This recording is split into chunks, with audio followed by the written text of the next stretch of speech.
I remember. So, we have kangaroo court, and I specifically remember this one court case that I got, and it was on my first game. And, like, there's very specific rules in rugby. And one of them was I remembered learning about the extra roll that you get. Join me, Jeremy Swick, on Into the Unknown, a podcast that delves into the personal journeys, stories, and experiences of individuals across diverse professions. As a historian by trade, I firmly believe that our personal histories shape our present and offer valuable insights into our paths ahead. With that being said, let's get into it. On this episode of Into the Unknown, I am joined with a very special guest, Emerson Allen. How are you doing today, Em? I'm good. How are you? I'm good. I can't complain. I like to kick off the show and talk about networking, and we both play rugby, some at higher levels than others, but it's one of those sports that I absolutely love because you really never know or how you're going to meet people. Mm.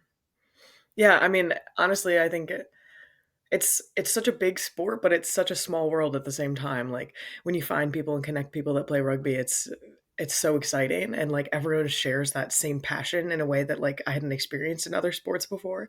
Like I feel like you meet a rugby player and we're like, "Oh my gosh, like you play rugby?" Like it's like almost instant connection and friendship. So, it's part of the reason It, why I love it so much.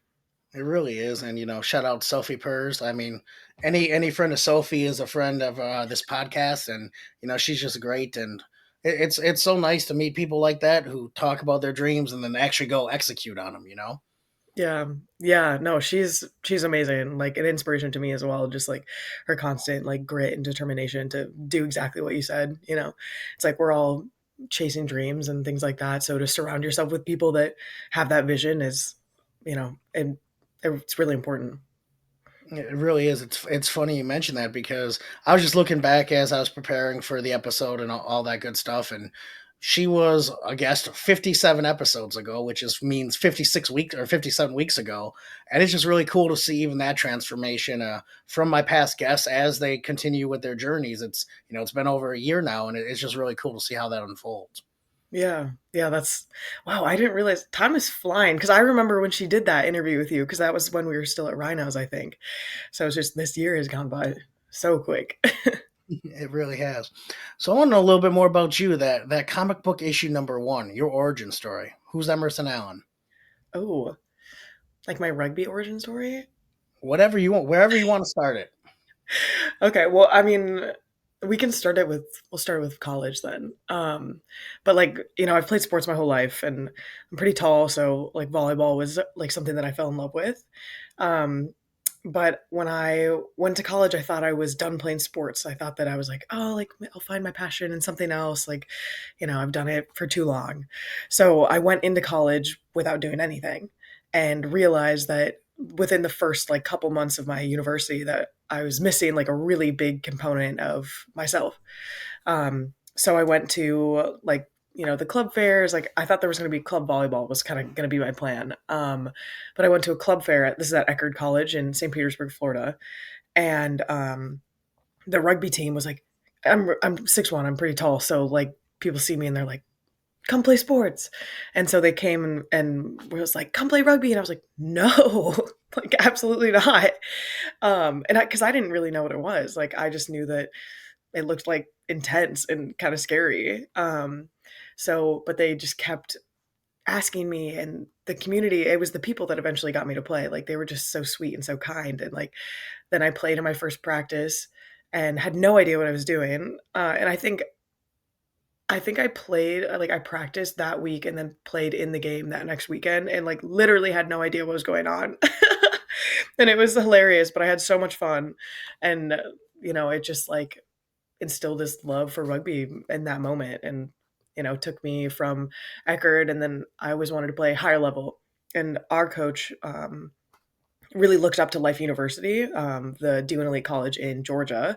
And, he helped me. His name was Mike Geibel, or isn't his name? His name is Mike Geibel, and he really pushed me and like saw something in me, and motivated me and helped me with so much. Like he went above and beyond. Like he was always, I was attribute a lot of my success and my belief in myself to him. And then I ended up getting recruited to go play life at, or go play rugby at Life, which was insane for me. Like this was a school that I had looked up to for so long, and then like getting the opportunity to play for them was unreal. And it was really special, and I think like the theme through all of that is like that I've just been chasing high performance. It's like how much farther can I go? How far can I push myself? Like how much better can I get in this time while I'm here? Because you're surrounded by all these special people that have that same passion, and it was yeah, it was amazing. Um, yeah, so from there, I when I graduated, I went to Ireland and played for a while at Railway Union, which was so fun. Um, playing that was my first time playing with people that had played rugby for like years, and grown up playing rugby. And it's like that rugby IQ, their knowledge is so different than kind of what the standard American is with our like we work really hard, but it's like that vision and like that instinct, I should say, is something that comes with time. And that was a really cool experience to be able to like learn from them. Yeah, and then it's kind of just been like a rugby journey ever since. Like I just that passion never really went away, and I now full circle has brought me back home to Minnesota after 7 years of living away. So yeah, that's kind of some of the rugby story. But I love that. It's one of those things. One thing, shout out to Life. I used to live in Atlanta, and I loved there. I played with Atlanta Old White, oh, and nice. playing with the Life guys against Life guys, watching the Life women's team, and just that rugby community in Marietta, Georgia, is just so amazing. And after a few years or after a few weeks there, I guess you all become friends. Everyone knows. I mean, RIP some of those iconic bars, but it was one of those things where everyone kind of got together and got to, again, that rugby IQ. It was so fun to play with teams and players that kind of knew what they were doing, so you could kind of immerse yourself in your position or your craft. Mhm. Yeah, I love the Atlanta community. Like that was such a fun time, and they have such a good like youth programs and all that stuff too. Like it's great to see that people are starting to play when they're younger too. Because I I'm so excited about rugby because I know what it's done for me, and all I want to do is like be able to share that with other people, and like especially like just women in general. Like it's a special thing, and the more people that can do it, the better. I couldn't agree more. So, Emerson, when you started, you had mentioned you showed up at practice and you basically played your first game. When did you really start to get a handle of what was going on the pitch? Oh, that's a good question. Um, I don't know. I mean, I think it probably took me like a couple months, maybe a month or two. Like, I remember, so we have kangaroo court, and I specifically remember this one court case that I got, and it was on my first game. And like, there's very specific rules in rugby, and one of them was I remembered learning about the extra roll that you get. And because meters matter. So I was like, oh, I'm going to do this extra roll and we're going to get like an extra 2 meters and it's going to be great. But I ended up rolling like maybe a couple more times than I was supposed to, like maybe 5 to 6. Like I wish I had film of it somewhere. But yeah, they, they were like, she has a case for rolling on the ground like a dog. And I just always remember that moment. It was like, I was trying my best, but yeah, but no, to get back to your question, it took me quite a bit to understand the rules, and like, they're constantly changing too. So it's adapting too, which I think is kind of fun, honestly. Like as a player, like, we're learning new things. The game is changing all the time, and it makes it exciting to see how you can adapt and your team can change based off of, new rules or just styles of play. So I couldn't agree more. What brought you back to Minnesota? just playing in the WR. So the opportunity to play for the Gemini and be home for a little bit. And Sylvie is the head coach here as well, and I've always like just loved playing with Sylvia and working with her, and having the opportunity to work with her as a head coach has been amazing, and that's one of the really big reasons why I came home as well. So And if I'm not mistaken, you're part of the Foundational Five, correct? Hmm. Can you tell me a little bit more about that and what that means? Yeah, yeah. So the foundational five is kind of like the roots of that rugby team, you know. So it's like each of the WER teams have their foundational five. So they're players from the community from Minnesota that have been selected to kind of like represent that foundation, like our roots. And like, you know, every summer when I would come back from college, I would always come and play. You know, I played with Metropolis Sevens, and I would play with the Amazons and practice with them. And like, so when that opportunity or when I was asked to be part of that foundational five, I was really excited because I every time I came back to Minnesota, like I was always so welcomed, even if I was only joining for like a couple practices here and there. And then I would go play on the other team. Like I would go play for a different WPL team. But like those friends that I had made on the Amazons, that's just the team that I practiced with. But like when I played sevens, there was Valkyries, there was this huge community. So like when I had that option, I was super excited to accept that because, you know, like it's just it was special to me. Like that's my home, and so if I get the opportunity to represent them as a foundational five, then I was really grateful. So. It's one of those amazing things about rugby that those who don't play, it's so cool to travel all over the country, or in your case, all over the world. You make new friends. Either you play with them or against them, but when you go back, it almost feels like home. I know I feel that anytime I go back to Atlanta. When I moved back to Wisconsin, it felt like I was just joining another team. And of course, you played on enough teams. It's funny to see players that you're playing with kind of remind you of other people you played with back in college or back on other teams. It's always fun. It's a great community in that sense. Yeah, for sure. Well, even if like and that's why part of it's been so fun to play in the WR because my friends are everywhere. Like every time I play a team, I'm like, "Oh, I played you and like played with you in college," or like it's just, you know, our connections are all over. Like I'm playing we're playing Boston today actually. And you know, like I have college friends that are there that I haven't seen in years. So I think it's going to be, you know, like it's one of my favorite parts of the rugby is that your friends like stay around. You just run into people like what you said, like a small world. So. It really is, and you pick up like I don't know how to explain because a lot of friendships. I get it. You work on, they grow, you stay in contact. But it's so interesting, at least in my case with rugby, I won't see guys for years, and I'm talking like 5, 6, 7 years. And next thing you know, hey, what's your address? I want you at my wedding, or I want you in my wedding. And I'm like, I love it, and it's so much fun to have that kind of. I think it's that experience of playing kind of a sport, especially a physically demanding sport like rugby. Mhm. Yeah, I mean, yeah, you connect through something that's so hard, you know, because like we put our bodies on the line for each other, like you really do, and like that friendship and that connection is part of what makes a team so strong. So I can definitely see that. Like it's just those instant friendships because you kind of have to have them as a teammate. I think a lot of it you just have to trust them, and so that friendship becomes. I tell people it's obviously at practice, but it's going out watching film or just doing things together. I think make teams a lot stronger. Hmm. Yeah, and I mean that's what I love so much about the Gemini team that we have here is our community is so strong, and we just really enjoy every moment that we have with each other. Like it's really special. So Emerson, you mentioned you've been chasing that high performance. You get out of life. When do the Eagles and that realm start to become a real possibility? Hmm. Um, so honestly, like I was in the pathway for a while. It kind of started in when I was actually still at Eckerd. I was kind of ID'd as a potential player, and so I was going to TID camps, DTEs, things like that. Just shooting, you know, trying to go for my opportunity, trying to learn as much as I could whenever I was there. Um, but yeah, and then I was in U23s, things like that. So I mean, I think it's been like the past couple of years that I've been within that pathway. But going from I would say like Brazil with the Falcon side, like kind of slowly building my way up to when I got capped last year. Yeah, and that was, you know, like the pinnacle of that moment.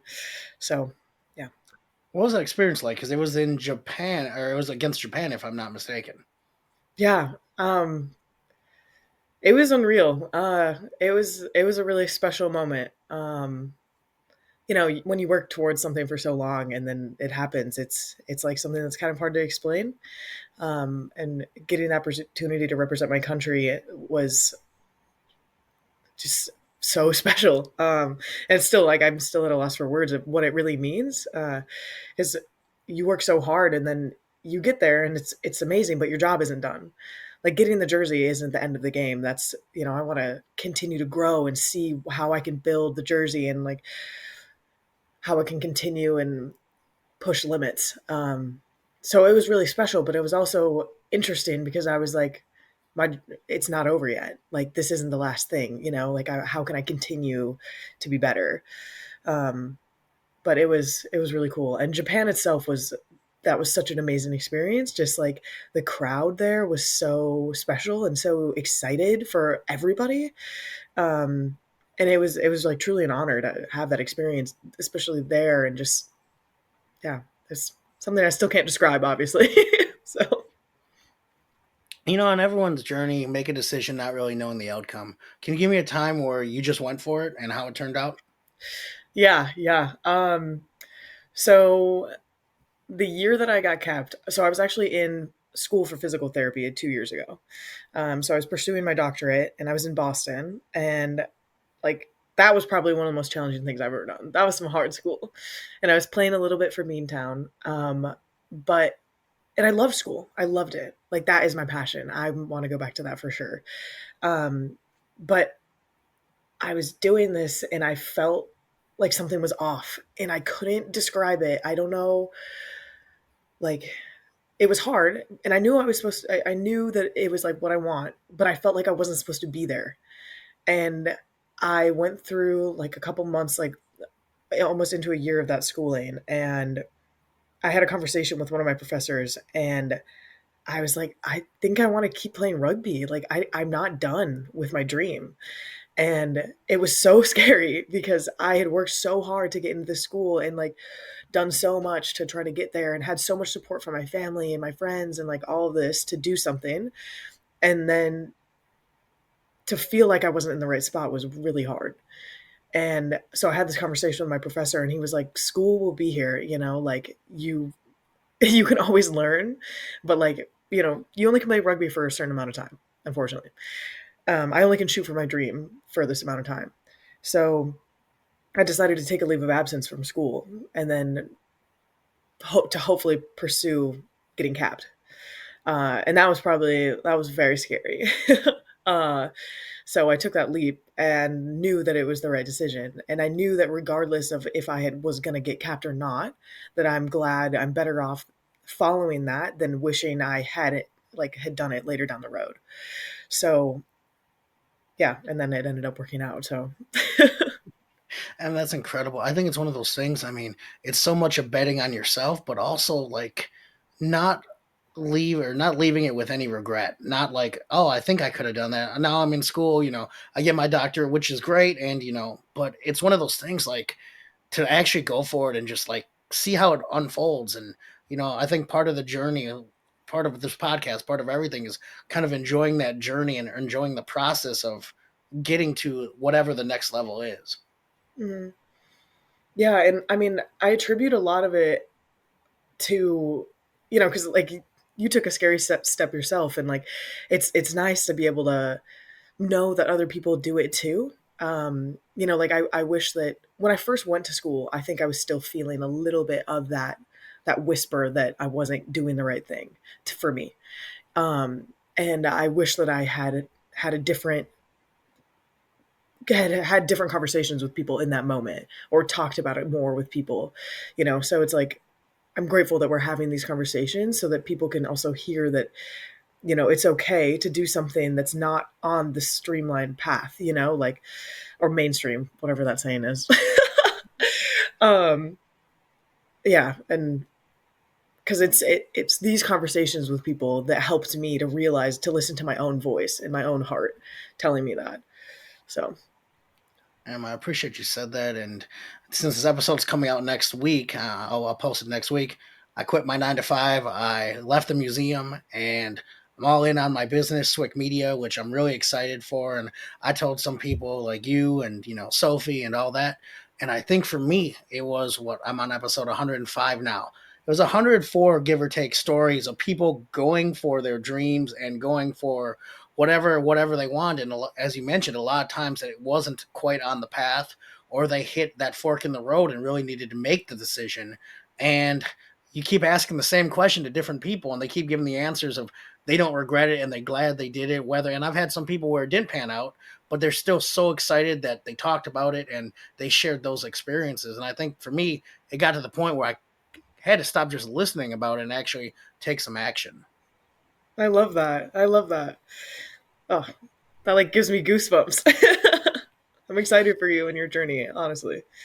I really appreciate it. And, it's so great to have people like you in the circle and, cheering you on. And I tell people so much, it's so cool when you have a good support system of people you've just met or people that you know that have your back, and whether they're openly cheering for you or sometimes they're not saying anything. And of course, there's going to be detractors, but also I always like to look at the world, half full. And so those people who aren't saying anything, it's kind of cool sometimes when they come up to you, years later, and like, yeah, I know I didn't say anything out loud, but it was kind of cool to see you actually go for whatever you were talking about. Yeah. Yeah. And honestly, like that was one of the craziest experiences when I did get capped and when I announced that the amount of support, because sometimes you forget that you have so many people behind you, and like what you said, sometimes they're just in the background but they're still there cheering for you and supporting you.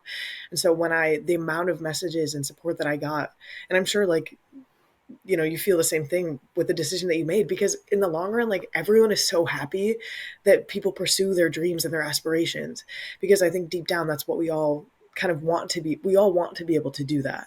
So when people do it, like it's just there's so much joy and excitement, and like I want everyone to be able to do it, like, we're everyone's biggest fans. I couldn't agree more though. So I had the opportunity. The reason I was down in Atlanta, I was the historian and curator at the College Football Hall of Fame. I designed exhibits, worked in college sports. My background was in public history, so I worked at museums. I was at the Pro Football Hall of Fame, and I realized then that was kind of a moment for me where I got texts from people that I haven't talked to in years, saying how cool or how they remember me loving sports growing up, or this, that, and the other. And obviously, I couldn't take all my friends and family to Atlanta, but for me, it was always a reason why I shared what I was up to, not to boast or anything like that, but to kind of bring others on the journey, even though they might not travel down to Atlanta, or in your case, go to Japan or be able to go to Brazil, or travel with you. It's one of those things where it is really cool to have that support system. Yeah, yeah, for sure. Title of the podcast: Into the Unknown. What's going on in your world? What are you up to? Oh, well, I'm in Minnesota full time right now. I'm also currently working as a personal trainer, so that's been really fun. Um, that was kind of like a newer thing for me. I've always studied sports and knew I wanted to get like within that type of world. But this is my first time like really training and working with people full time, and I love it. I think that I've always known that I want to just help people and support people and help them find, you know, or push past things they didn't think they could. And so doing that as a personal trainer has been really exciting. And then I'm training full time with Gemini too. What else am I doing? I have a dog. That's kind of my life, but Oh, that's it's really exciting, and it's so cool that atmosphere up there. So I used to live in Hopkins, Minnesota, for a little while, and it's what? just really cool. I did, yep. In between, right after grad school, before I moved to Atlanta. No way! I didn't know that. That's exciting. Yeah, I love Hopkins. Like I went to North for a year for high school, and like a lot of my really close friends that I still have now actually like are from school there. Hopkins is a great spot. It really is. So I went to school at Eau Claire. So I got my undergrad and my master's there. So I was there a long time. So a lot of my friends were from Minnesota, moved back to the cities. And I'd always said as a kid from Wisconsin, I would never, ever move there. And then, Hmm. less than a year out of grad school, I'm up in Hopkins. And some of my friends that I ended up living with just smiled and laughed at me because they were like, you were going to be here eventually. We just didn't know when. Hmm. I know the Minnesota Wisconsin rivalry is so funny because we're so similar. Like let's be real, like we're such a similar state, but we're like It's so funny because it's so true. We are very similar people in kind of all aspects of life, but I think it's that fun little rivalry, and it's I've loved my time up there. I love the rugby up there, so I'm Mhm. excited to see you continue to grow. Oh, thank you. Yeah. People want to learn more about you, your story, what you're doing. Where can they find you on social media? Where are you?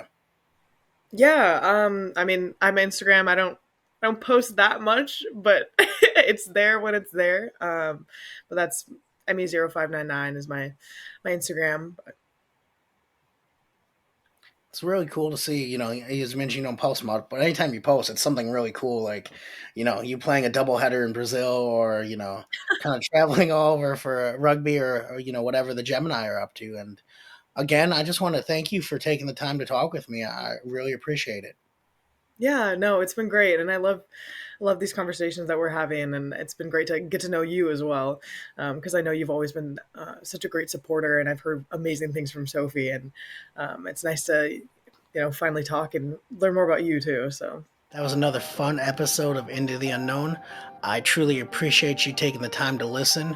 And if it provides you any value or entertainment, I would love if you shared it with others, liked, subscribed, and really just help the podcast grow. Again, tell a friend, tell a foe, just anyone who might enjoy hearing some stories of people's own journeys and what got them to where they are today. Till next time.